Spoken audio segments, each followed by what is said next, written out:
ምዕራፍ 8 እግዚአብሔርም ሙሴን እንዲህ ብሎ ተናገረው። አሮንን ከእርሱም ጋር ልጆቹን፣ ልብሱንም፣ የቅብዓቱንም ዘይት፣ ለኃጢአት መሥዋዕትም የሆነውን ወይፈን፣ ሁለቱንም አውራ በጎች፣ የቂጣውንም እንጀራ ሌማት ውሰድ። ማኅበሩንም ሁሉ ወደ መገናኛው ድንኳን ደጃፍ ሰብስባቸው። ሙሴም እግዚአብሔር እንዳዘዘው አደረገ። ማኅበሩ ሁሉ ወደ መገናኛው ድንኳን ደጃፍ ተሰበሰቡ። ሙሴም ማኅበሩን እግዚአብሔር ይደረግ ዘንድ ያዘዘው ነገር ይህ ነው አላቸው። ሙሴም አሮንንና ልጆቹን አቀረበ፣ በውሃም አጠባቸው። ሸሚዝም አለበሰው፣ በመታጠቂያም አስታጠቀው፣ ቀሚስም አለበሰው፣ ኤፉድም ደረበለት።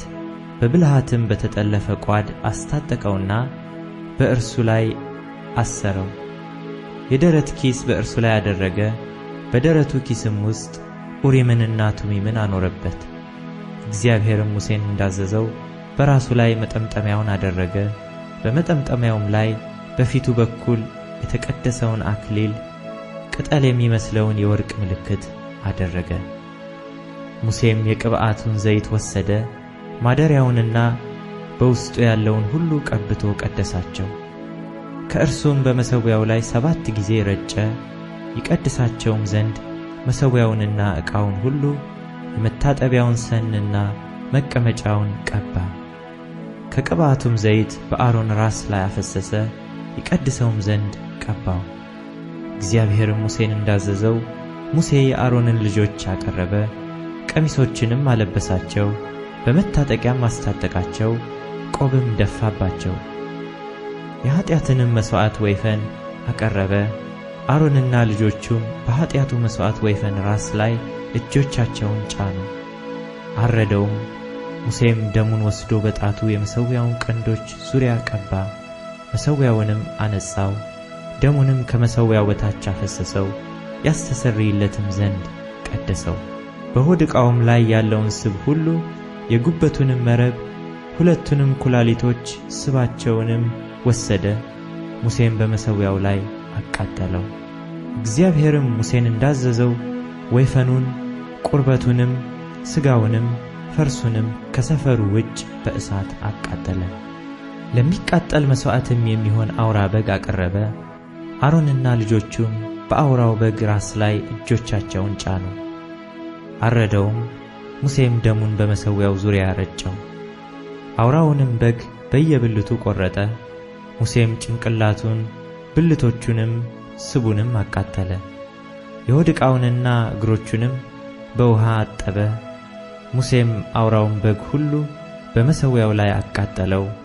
ይህ ጣፋጭ ሽታ እንዲሆን የሚቃጠል መሥዋዕት ነበረ።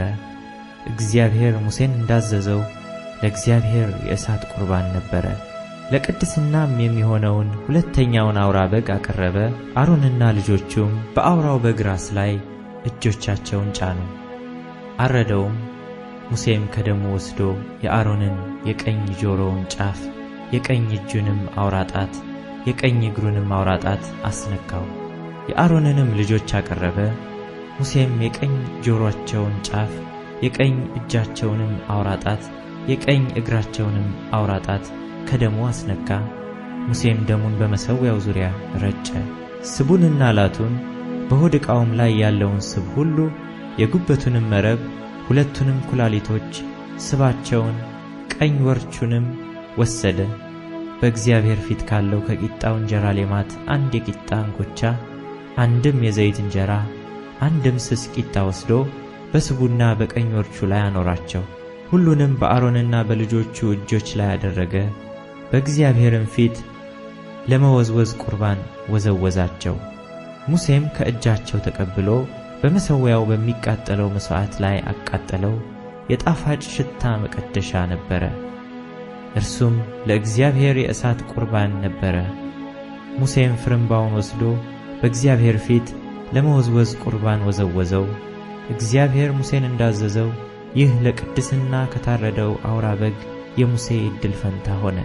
ሙሴም ከቅብዓቱ ዘይትና በመሠዊያው ላይ ካለው ከደሙ ወስዶ በአሮንና በልብሱ ላይ በልጆቹና በልጆቹ ልብስ ላይ ረጨው።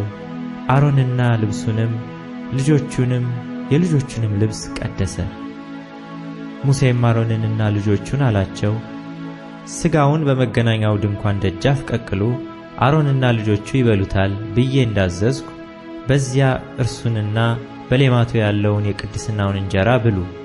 ከሥጋውና ከእንጀራውም የተረፈውን በእሳት ታቃጥሉታላችሁ። 7 ቀን ይክናችኋልና የክህነታችሁ ቀን እስኪፈጸም ድረስ 7 ቀን ከማኅበሩ ድንኳን ደጃፍ አትውጡ። በዚህ ቀን እንደተደረገ ለእናንተ ለማስተስረያ ይደረግ ዘንድ እንዲሁ እግዚአብሔር አዘዘ። እግዚአብሔር እንዲሁ አዞኛልና እንዳትሞቱ በመገናኛው ድንኳን ደጃፍ ሌሊቱንና ቀኑን 7 ቀን ተቀመጡ፣ የእግዚአብሔርንም ሥርዓት ጠብቁ። አሮንና ልጆቹም እግዚአብሔር በሙሴ እጅ ያዘዘውን ሁሉ አደረጉ።